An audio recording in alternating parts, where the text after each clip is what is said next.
Now it's time for Waggoner's Walk.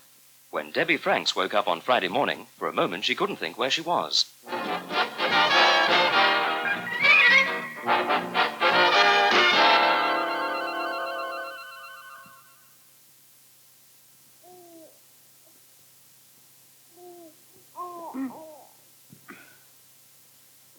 Blimey, I can't have had it.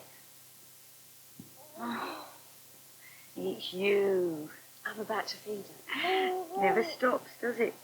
You were still feeding her when I dropped off. Sleep all right? Like a log. Good sleeping on the floor, isn't it? Mm. The Japanese do it all the time. What, sleep on the floor? Yeah. Who says? Tom. Oh. Do you fancy him? No. Nothing turns me on much these days. Except feeding moonshine. He's nice, though. I still don't get him. Oh, do you want me to bring her over? All right. Come on, then. Up you come. That's right. Just a smile, cheeky. Here you are. They are warm, aren't they? They are when they're wet. Oh. Vince says Tom's trouble is he's never been in touch with real life. Oh, all that real life bit gets up my nose. It's real for everyone, isn't it, till you're dead? Even if all you're doing's working on a production line. Which is just about what you and me are doing. Tea coming up. I'm getting back into bed. Here we are, Carol. Put it down, there's a love. Just till I finish changing her. How's that? Great. Debbie, do you take sugar? No, thanks. I like the butler bit. It's my turn. Breakfast as well? No. No, we get our own breakfasts. Oh, and then we take it in turns again with the evening meal. I do the shopping. What's Tom do? Labourer. Oh, and there's a kitty we put into it twice a week. Cosy, isn't it? You look a little better than you did last night. Funny, you know. I thought it would put me off. Doesn't, though. She's not half as noisy as the baby at the hotel. Offer's still on, you know. If you change your mind about moving him in. I thought you hadn't got a room spare. Well, you can share this one with me, till Tom moves on, and then you can have his. How about the others? They mind? No, you'll be all right with them. Well, what do you think? Oh, Sonia. Good Lord. Like it? Well, yes, you look stunning. It's a bit outre for breakfast, though, isn't it? Oh, it's not for breakfast. I was just trying it out on you. Wouldn't mind a bit of toast, though. All right. And coffee? I wouldn't say no. It'll do then, will it? You think it's okay? Well, that depends when you're going to wear it, Sonia. What's it for? The club tonight? No, it's for going to the solicitor's. Oh. Well, you do look marvellous in red, Sonia. And you've certainly got the figure for it, but I do think that very low-cut neck. I mean, for a solicitor's office in the middle of the morning, well, Mr. Ritchie won't know where to put himself. I know where he isn't going to put himself. No go? No, it's too much of a cocktail dress, Sonia. Oh, well, if you say so. Pity. Just Tony's cup of tea. I'll go and put my black suit on. Oh, well, I'll have something to eat first. No, I can't settle. Not till I've made my mind up. I want to make the right impression. Well, Mr. Ritchie really won't notice what you're wearing. He's not that sort of man. Want to bet? Anyway, it's not him I'm bothered about. It's Tony. Tony won't be there this morning, you know, Sonia. What do you mean? Well, that's the whole point of your having your own solicitor. And Tony has his. You mean we aren't even going to talk about it? The solicitors will discuss it. Oh. Oh, well, don't know what I'm bothering for then. I'll pour your coffee. The toast won't be a minute.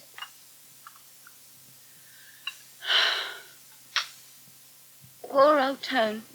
What do you mean? I feel like I'm going to a funeral if I wear that black suit. Tone doesn't like me in black. Sonia.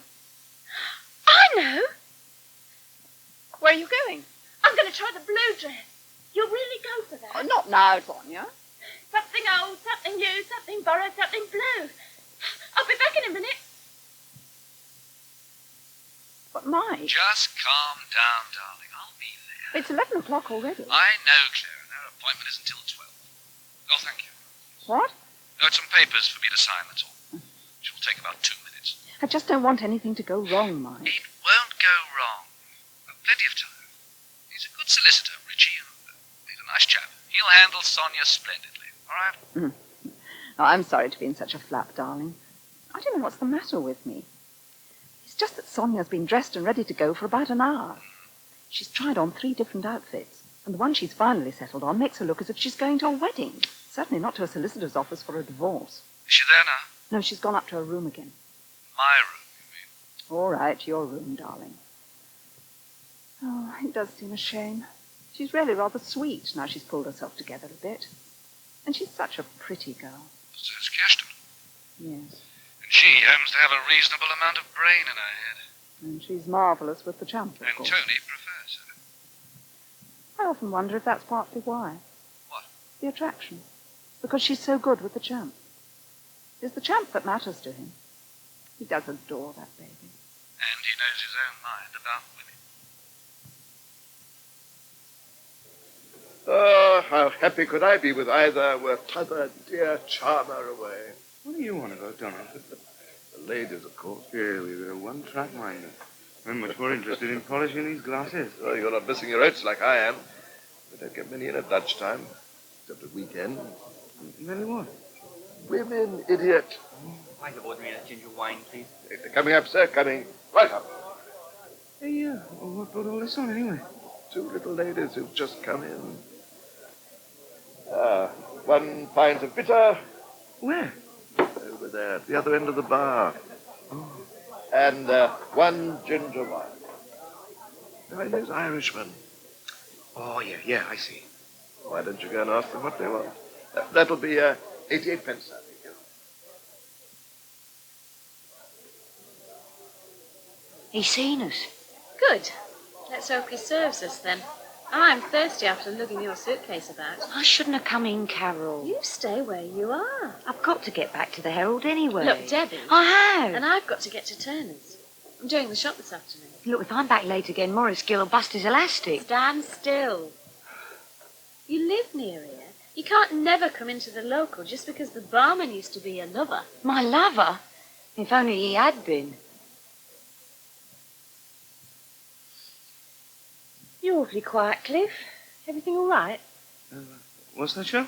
I said you're ever so quiet. Yeah, well, I'm letting you get on with your studying, aren't I? What are you doing? Huh? Not even whittling a bit of wood. Well, I'm just thinking, that's what I'm doing. Oh. What about? Christmas. Comes but once a year. Go on then. Well, I was wondering how you'd feel about spending it in Wales this year. Wales? Yeah, real Welsh Christmas. And my mum would be really chuffed. Sounds good. You know, I always liked Wales. The only thing is... Well, what? Well, what about George? We can't leave him on his own. Not this year, of all years. Yeah. Look, I'll see what I can come up with. I just think it's time we got away from here for a bit.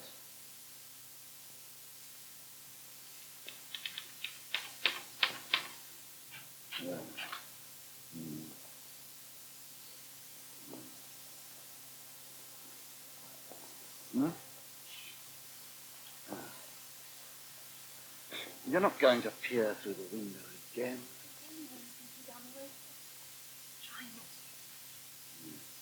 It's far more disturbing having you creeping about pretending you're invisible. Oh, all right. I shan't bother. I'm stuck anyway. Well? No sign of her still. Right, well, may I get back to work? No. You're quite sure, Mike, that she told you she was coming back here before she went on to the Hot Box Club? Yes. I do wish you'd waited there for her and driven her back. My dear Claire, Sonia is not a child, and I've got far better things to do with my time than sit for an hour in a solicitor's outer office. And this second chapter. Oh, there you are. You're into the second. I was. I'm back to the beginning of it again now. Because I kept coming in. Oh, no. It's just a total lack of inspiration. I'm worried that she's upset. On her own somewhere. Sonia? Probably gone shopping again. She could very well have done. Well, if you think she's taken the whole thing as lightly as that. I think she could take it almost any way, Mike. I think her reactions are completely unpredictable. Well, she went in quite calmly. Of course she was calm. Why shouldn't she be? She has absolutely no grasp of reality at all. She believes exactly what she wants to believe. I keep telling you. I know you do. The trouble with you and Tony is that you expect her to have the reactions a normal person might have. Well, you're the one who keeps insisting she is normal. All I keep saying is that she's much better. Normal, such a silly word to use. You used it. Yeah, I know. I'm being very illogical about the whole thing. I just don't understand what it is you're getting in such a state about. I can't explain. Do you expect her to contest the divorce? Is that what it is? No. Because if you do, I think you're quite mistaken. She'll want the money. She's going to walk through that door and say the divorce is underway. I think you're going to be agreeably surprised. Drink your tea, please. What? I said drink your tea. You're going to be late over to the pub if you don't get a move on. And, what are you going to be doing? Lock and Hume and 6 pairs of your socks. Well, I thought I was getting a bit short. Well, you're being Clover tomorrow. Well, as long as I'm in clean socks. Hey, I've been thinking of your show. Not again. I might jack it in at the pub. Oh, no, you bloody don't, Cliff Edwards. What? I know just why you're saying that. Carole told me this afternoon that Debbie's moved into the squat. Yeah, all right, then. Look, she was in the pub at lunchtime. She's going to be in and out of there, Cheryl, till she has the kid. I can't take it. Oh, yes, you can. I can't. I just can't face seeing her the whole ruddy time getting bigger and bigger. Now, look, if you've got any guts at all, you've got to. Sonia. No, steady on. It might be Rob. He'll be at the restaurant. Be drying his plate, darling. Anyone at home? In here, Sonia. Kitchen. Hello there. How did it all go? All right. I'm divorcing him. Ah. Well, I told you. It's all for the best. Yeah. I want a lot of money, though. You're quite right. I'm sure Tony will be generous. I think he should be. Mr. Ritchie says he'll have to be. Yes, well, yeah, he knows what he's talking about. Richie's a good man.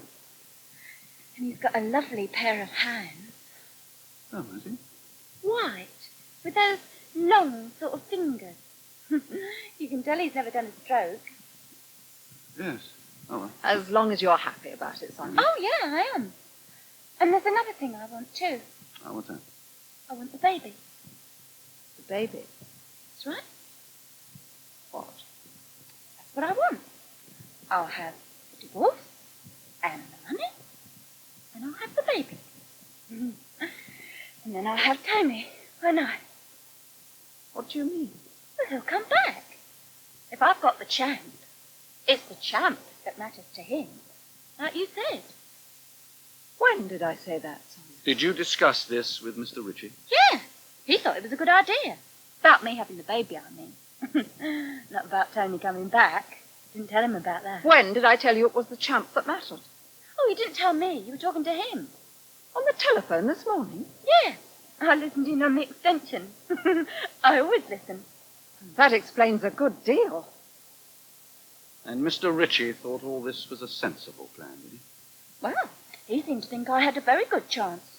I mean, I went on about it being my baby. But you've never looked after the champ in your life. Oh, I can learn, can't I? Well, where would you live? You haven't anywhere to take him. Yes, I have. Here. And you'd like that, wouldn't you? Because you'd have the champ too.